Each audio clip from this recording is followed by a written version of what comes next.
Pessoal, então, boa noite. Eu vou continuar a parte 2 do cálculo de Massalotti. A gente finalizar isso e poder tentar explicar como se faz o cálculo do Massalotti, né? Então, na primeira videoaula, né, só recapitulando, a gente viu a questão dos módulos, né?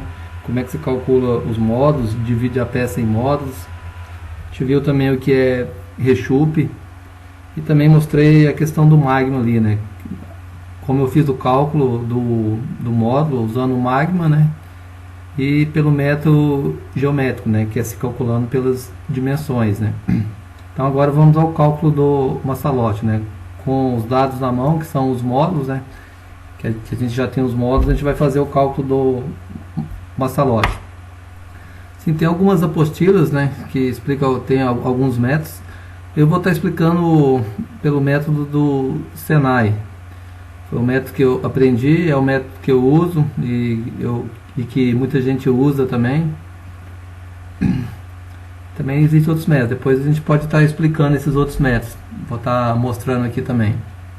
Então vamos lá, então vamos calcular o Massalotti então, né? Então vamos ler isso aqui, né? Está na apostila do Senai, né?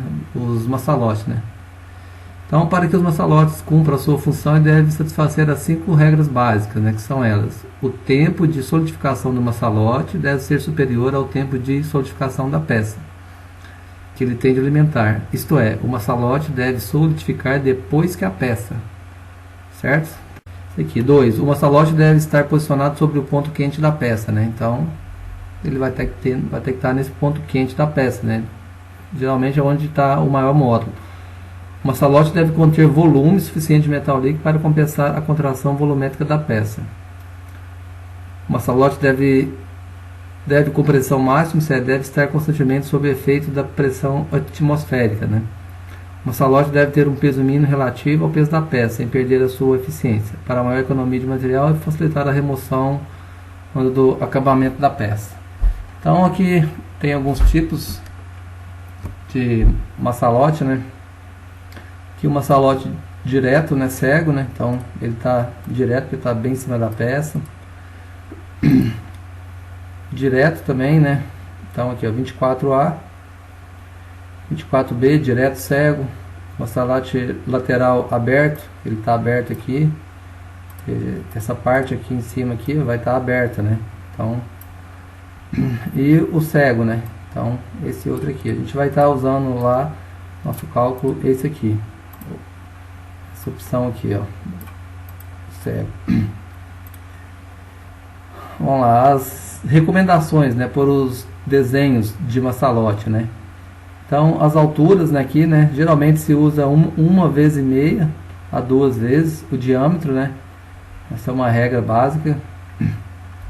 Então tem aqui vários o tipo de Massalotti, né, e a altura. Então, 1 vez e meia a 2 o diâmetro, 1 vez e meia a 2, dependendo do tipo de Massalotti, né?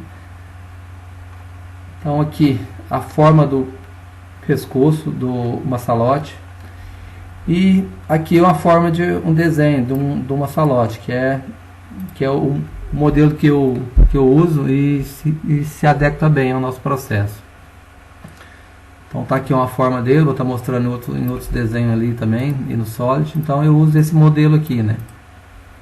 Então, porque pelos gabaritos aí de alguns exercícios que eu já vi na internet aí, o pessoal faz os desenhos assim, né? Pescoço, Massalotti, mas isso aqui é só para ilustração mesmo, né? Porque na prática não se adequa a esse tipo de pescoço de Massalotti, devido a alguns fatores que eu vou estar mostrando também, né? Então vamos lá, então eu vou adotar esse padrão de Massalotti aqui, né? Então eu já tenho ele desenhado ali e vou estar explicando. Então vamos lá então. Então tem essa peça desenhada aqui no Solid, que é aquela polia, né? E aqui eu tenho o meu Massalotti, né? Que eu fiz o desenho dele, né? Dividindo a peça em módulos, tudo certinho. Então tá aqui, né? Então eu fiz o desenho do Massalotti, tá? O desenho final dele aqui. Então vou explicar, calcular as dimensões. Então Vamos lá, então eu tenho agora o módulo do maçalote, né? Então, aqui, com o tempo de estudificação do maçalote tem uma relação de dependência com o tempo de estudificação da peça, o seu módulo depende então do módulo da peça. A relação entre o módulo da peça e o módulo do maçalote é a seguinte. Então, o módulo, então tem essa fórmula aqui, ó, né? O MN, que é o módulo do maçalote, deve ser maior ou igual ao módulo da peça vezes esse K. Esse K é uma constante, né? Então, é um coeficiente, né, de correção do maçalote, né, vezes esse coeficiente. Esse coeficiente eu vou usar, tem essa tabela aqui, eu uso como referência, né. Vou botar aqui essa tabela, né, mostrar outra imagem. Ele depende. Então, no caso geral, 1,2, seu maçalote aquecido pelo ataque, 1,1, maçalote comum com luva isotérmica, 0,9. Então, depende onde você vai estar usando, né. Então tem vários casos aqui, a gente vai estar usando esse coeficiente para fazer essa correção aqui, né? Então que é esse K aqui, ó. Então o módulo da peça vezes o K, né? Então já tem ela aqui, eu tenho uma planilha que eu desenvolvi em Excel, bem simples, para não ter que ficar calculando, né? Só digito os valores ali e já tenho todas as informações. Então eu tenho do Magma, que é 1.18, vou estar usando esse valor aqui. Não vou estar usando o módulo geométrico, né, que foi aquele outro módulo que a gente calculou na primeira aula. Vou estar usando o módulo do Magma, que eu acho mais preciso, mas se fosse usar o módulo geométrico também, era só usar aqueles valores que a gente encontrou lá. Então aqui tá as dimensões do maçalote que eu vou estar usando, né?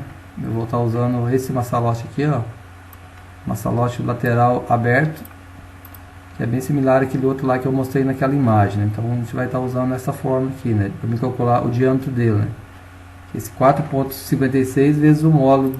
Então tem o módulo da peça então, né, e o módulo do maçalote, né, vai ser o que? A minha MK, né, módulo da peça vezes o K, né? Então o módulo da peça é 1,18 vezes 1,2. Então o módulo do meu maçalote tá aqui, ó, é 1,41, né? 6, poderia estar arredondando para 1,42, né? Então tá aqui. Então a altura, né? Agora eu vou calcular o que? O diâmetro desse maçalote, né? Então o diâmetro, o que é o diâmetro? É a minha constante, né? Então aqui também tem alguns valores que eu tenho, né, que eu peguei daquela apostila do Senai, ó. Esse diâmetro é 4,56 vezes o módulo do maçalote. E esses outros valores aqui que eu também peguei de uma apostila, de uma apresentação que a gente teve do Magma num congresso. Eu vou estar mostrando aqui também. Esse aqui, ó. Descobrimos que cada tipo de material e para definir o diâmetro dele, a gente usaram um fator multiplicativo. Então, super isotérmico, isotérmico. Então, ele deu aqui nas apostilas técnicas, não tem as informações. Tem somente essa equação 4 vezes o módulo do maçalote. Então, eu uso esses valores aqui também. Para a gente achar o diâmetro, então, né, minha constante vezes o módulo do maçalote. Então, tá aqui, né, 4,56 vezes o módulo, né, e vezes 10 eu coloquei para achar já a medida, né, em milímetros ali, né. Então, eu vou ter um maçalote de diâmetro de 65 para uma altura de 97, né. Eu usei uma vez e meia, né, essa altura aqui. Como eu expliquei, né, pode ter casos que eu vou ter que usar 2, né, depende da peça. Isso eu vou ter que avaliar durante o desenvolvimento da peça, né, o projeto. Tem uma regra assim, eu vou usar sempre 1,5 e vou usar sempre 2. Eu desconheço, então você vai estar analisando durante o projeto, né. Para quem usa a simulação, né, fica um pouco mais fácil, porque você sempre vai procurar trabalhar com as dimensões menores inicialmente. E tu vai fazendo as simulações, né, e vai aumentando. Então, começa com 1,5, 1,7, 2, até mesmo o diâmetro. Tu pode estar trabalhando nele, né. O volume, né, desse maçalote, né, 317 centímetros cúbicos, o peso dele, né. Agora eu vou calcular as dimensões, né. Então, com base nesse desenho aqui, né, vou estar calculando aqui, em primeiro lugar aqui, ó, a largura e a altura do ataque, né. Então o ataque aqui, né, vou mostrar o desenho aqui do Solid para entender melhor aqui. um pouco aqui.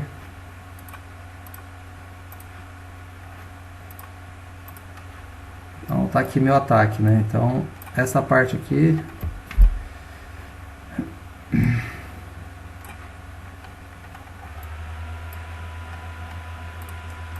eu vou oculto aqui, só mostrar de novo aqui. Então tá aqui, ó, essa parte aqui é o meu ataque que eu vou calcular, né? Então isso aqui depende também, né, pessoal, onde é a divisão da peça. Nesse caso aqui, ó, eu optei por fazer a divisão em cima aqui na peça, onde está essa linha, né? Diferente da apostila, né, que está dividindo a peça bem no meio, né, naquele exemplo, né, de uma outra peça. Então aqui eu poderia estar fazendo a peça assim também, colocando uma salote para cima, mas eu optei por essa forma aqui para jogar a massa da peça para baixo, né? Então nesse caso, como é uma peça baixa, creio que não vai ter muito problema, porque essa peça é muito alta também, a gente pode ter outros problemas, né, como queda de metal. Então isso tudo tem que ser analisado, né? E aqui também, né, como eu vou fazer a divisão, vai ser aqui, ó, talvez depois a quebra vai ficar aqui, ó, inicialmente. Depois, talvez, quando tiver o ferramental pronto, eu tenho que fazer um entalhe aqui, né? Se der algum problema, se acontecer dessa peça aqui, quando eu for efetuar a quebra, essa peça quebrar para dentro aqui, né? Lascar aqui para dentro, eu posso estar perdendo a peça, né? Então tá, então esse aqui é o ataque, né? Então é a seção de ligação que eu vou fazer inicialmente, né? Então, que é o que? A primeira parte é 0,35 a 0,5, né?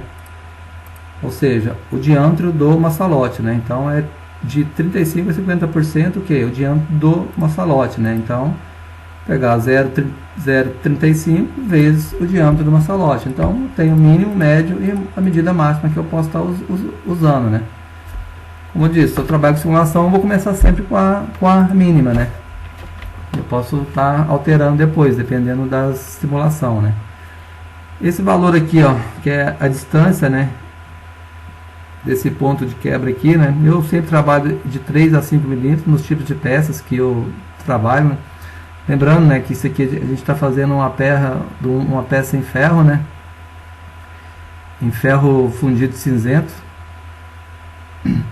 que é só para questão de exemplificar também, que talvez até na prática, ó, quando uma peça leve, a gente poderia estar retirando ela sem maçalote também, dependendo do tipo de molde, né, se é um molde rígido, se não é, se são outros fatores, né, mas o foco nosso agora é só explicar o cálculo do maçalote. Então, trabalho de 3 a 5, sempre que eu trabalho com 45 graus, né, aqui o ponto de quebra, para quê? Para remoção da peça ser mais fácil, né.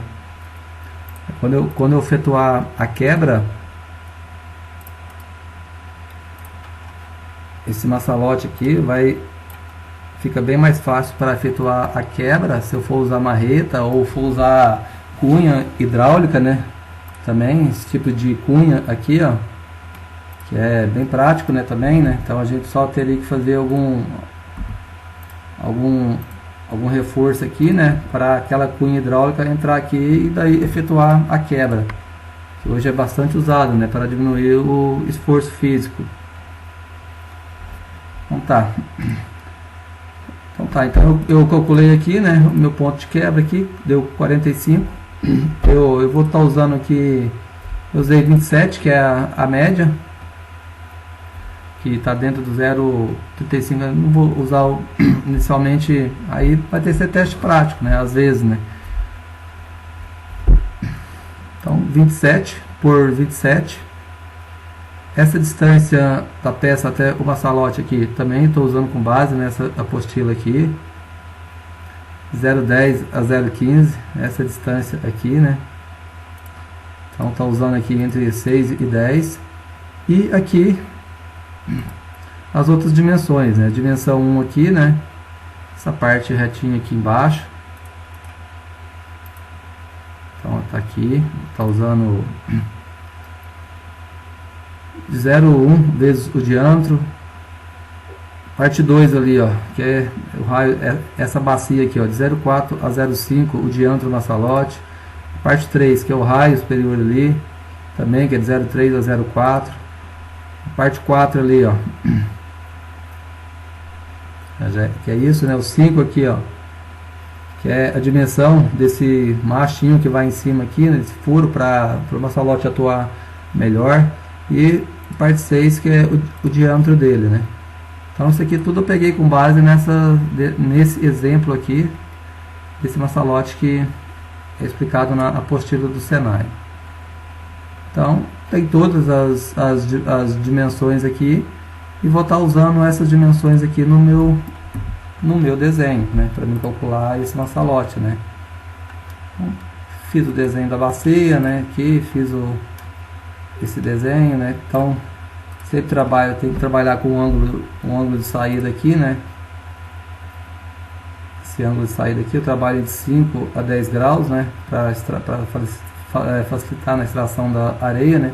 Não posso ter só um diâmetro, eu calculei diâmetro CD5 por 97, né. Tem que ter um ângulo de extração ali. Esse 30 graus aqui também, uso como exemplo a apostila. Essa parte aqui, ó, eu conheço como estimulador do maçalote. Então sempre trabalho com 30 graus ali. Então tá, então esse é meu maçalote, né. Então tá ele desenhado aqui, né. Desenhei, né, tem que cuidar às vezes também, né, dependendo onde está a divisão da peça, né. Por exemplo, aqui tu vai fazer um maçalote, ele vai ficar esse tipo aqui, né, então é meio estranho. Veja aqui, ó, a bacia. Então eu tenho que estar olhando isso no projeto, né, para ter o maçalote atuar melhor, ó. Então depende de quando está efetuando o projeto, tá trabalhando nessa divisão ali, né, porque o desenho mostra a divisão bem no centro ali da peça, né, aqui, ó, e nem sempre vai ocorrer isso, né. Não vou conseguir fazer essa divisão exata ali para cima e para baixo. Então tá, então calculei meu maçalote. Então tá bem calculado aqui, com todas as fórmulas aqui, né? E tá aqui o desenho da peça, né? O maçalote. A peça. E agora vamos para outra etapa, né? Que é volume, né? Então eu tenho que saber se esse meu maçalote tem o que? Tem volume suficiente para alimentar também a peça, né? Então vamos lá aqui, né? Essa parte aqui, então, ó, verificação dos efeitos do volume do maçalote. Então, além dos aspectos térmicos que o maçalote deve fazer, é necessário que ele tenha metal líquido suficiente para compensar a contração da peça, o elemento da peça. Então tá aqui, então além do metal, então o maçalote também tem que ter o que? Volume de metal, né? Para conseguir alimentar a peça, né? Para compensar a contração da peça, ou a parte da peça que vai se alimentar, né? Então o volume do maçalote aqui, ó, volume do maçalote. Então a somatória do volume do maçalote aqui, ó, deve ser maior ou igual a essa fórmula aqui, ó, RC vezes K vezes VC. Não tenho muito conhecimento de onde vem essa fórmula, também estou só seguindo a apostila. Não me lembro de ter também tido explicação sobre isso, mas vou estar explicando como ela funciona. Então o volume do maçalote, né, aqui, né, o volume da cavidade. O volume da cavidade do molde responde à peça ou parte da peça a ser alimentada pelo maçalote. A taxa de contração volumétrica, esse Rzinho aqui sobre 100, e o coeficiente de eficiência do maçalote, né? Também vamos estar vendo aqui nessa tabela aqui, ó. Então, temos essa tabela aqui, né, que é o K. A gente vai estar usando um maçalote comum, né? Depende do tipo de maçalote também. Aqui é aquele Rzinho, né? Então esse valor aqui, ó, dividido por 100, né? Eu vou estar usando aqui para molde rígido, 3 dividido por 100, e o volume da cavidade, né? Então aqui é o volume da cavidade, né? Como o volume da cavidade do molde peça líquida é maior que o volume da peça sólida, no momento de verificar a suficiência do volume da maçalote é necessário trabalhos então com o volume de cavidade. Então o volume da cavidade é definido pela forma, que é o VP vezes DS vezes DQ, onde o volume C é o volume da cavidade e DS o volume do metal sólido, né? Então tá aqui, ó, essa diferença, né, que tem entre o metal líquido e o sólido. sólido. Então eu vou usar essa relação aqui, ó. Volume da peça vezes o ds vezes o dq. Então tá aqui, ó, se é aço, se é ferro, então vou usar essa tabela aqui, certo? Então tá, então agora eu vou verificar se o meu maçalote tem volume suficiente, né? Então tá aqui, né? Já tem também tudo montado, né? A regra da contração, né? O volume da peça. Então já calculei o volume da peça. Tem esses cálculos. Então, vamos continuar então. Então tá aqui o volume da peça, né? Tenho aqui ele calculado, 1146. Esse volume eu calculei diretamente do SolidWorks, né? Então tá aqui o volume, ó. Então tá aqui, né, o volume da cavidade. Então o volume da peça vezes aquele ds e aquele dq lá, que é a relação entre o líquido e o sólido, né? Então tá aqui um 0,57, né? Arredondei para um 0,58. Meu coeficiente K aqui, vou usar 6. Então está aqui, ó, uma maçalote comum, 6. E o meu Rzinho, né? Então, o que eu vou estar usando aqui, ó, a taxa de cotação numérica. Então tá aqui, ó, 003. Então tá aqui, ó. Então o volume, né, do meu maçalote deve ser maior que isso aqui, ó. Então isso aqui que eu calculei dessa fórmula aqui, então achei 218. Então, e o volume do meu maçalote é 317, então, ou seja, ele tem volume o suficiente. Mas lembra que aqui, né, é só um diâmetro e altura, né? Vamos dizer um diâmetro liso, né? Aí, mas pelo cálculo mesmo do maçalote, como eu tenho o ângulo de saída, né? Então posso ter alguma diferença, porque aqui, ó, tem o sobreposto e esse aqui seria só o diâmetro e a altura, né? Mas na prática mesmo meu maçalote vai ser dessa forma. Então aqui mesmo assim, né, ó, tem, ó, 246, que é o volume dele. Então tem que ficar atento a isso, né? Então esse maçalote, então, pelos cálculos é suficiente, né, para alimentar essa peça. Então só aqui algumas regras, né, para uma sequência de dimensionamento do sistema de alimentação. Eu vou deixar aí, vocês depois podem ler, senão o vídeo já está bem extenso já.